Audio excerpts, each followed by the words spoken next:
really an honor to be here today. Thank you to our wonderful Congressman Richie Torres, Dr. Jones, President Reverso, Dr. Afridi. Thank you. Thank you. And we've known each other for some time now. She's terrific. I mean, unbelievable. And a great, probably one of the greatest Bronxites ever, Bob Abrams is here.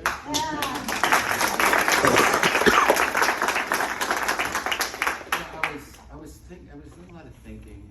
I know there's nothing I could say like some of the people who've spoken yet. So some of the thoughts that come to me when this speech, probably the greatest speech ever given in this country, it was given in 1963. I was 8 years old at the time. Don't even do the math, please. So I was old enough to be alive for the speech, but honestly, I don't remember it from then. You know, what 8-year-old is going to know what's going on in the world? But something happened not so long after that speech, where we lived in the Soundview section of the Bronx at the time. I remember a day when there were a whole bunch of people across the street from us.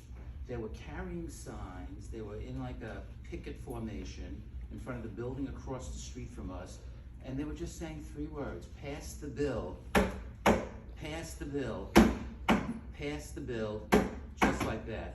And I didn't know what that was all about. I think the group of people there, mostly black, but I don't think entirely, but you know, it's a vague recollection, of course, but I remember it. And then some years later, it dawned on me what that was. This was right before we passed the Civil Rights Act of 1964, so I was 9 years old at the time. And so at the time, I don't know what was going on, but so this little slice of history happened on our block. And why was it on our block? Well, we lived on the, I'll call it the poor side of Evergreen Avenue in the old rent-controlled walk-ups. But across the street was the nice building, and the local elected officials all lived there. The Assemblyman Abrams, not you though, different Abrams, Councilman Ross, and Congressman Jack Gilbert, who I'm sure Bob Abrams remembers. And they wanted him to support the Civil Rights Act of 1964. And he did, and it passed, and it was one of the greatest legislative achievements in the history of our country, and followed a year later by the Voting Rights Act of 1965. Not that we were taught any of that in school at the time. Things like that are taught in school now, well, except in Florida, I suppose. But the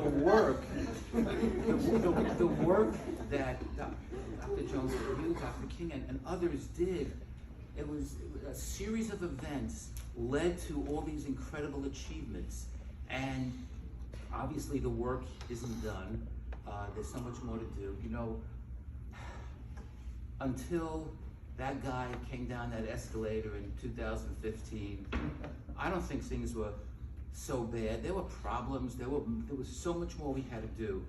But he unleashed what I consider forces of evil in this country.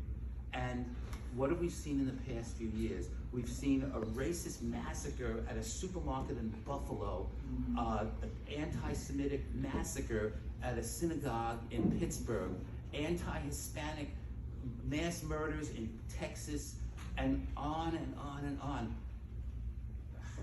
How do we explain all that? I don't know how you explain it. I know that you, as the person who studied this the most, possibly can explain it, but I sure can't. But I know we have a lot more work to do, so I'm just so thankful for everybody here. By the way, I asked Dr. Jones, I said, you said your wife's name was Ann Jones? I said, was it Ann Norton Jones? And he said, yes. And I said, I was at an event, it was a political fundraiser, at your house in Riverdale, probably in the late 70s, I would estimate. It's hard to remember. But the point is, one thing I think we've learned, and I have colleagues from all over the state, from every possible ethnic group, racial group, and gender, you name it. When we work together, we can get so much done. We really can. And so despite all the horrible things that have happened in the past several years, I like to be optimistic. But none of the stuff that we do would have ever been possible but for Dr. Jones's work and the work of so many others. So thank you Manhattan College. We love Manhattan College. And thank you to everybody here. This is just such a great event. Congressman Torres, we are lucky to have him here in Riverdale.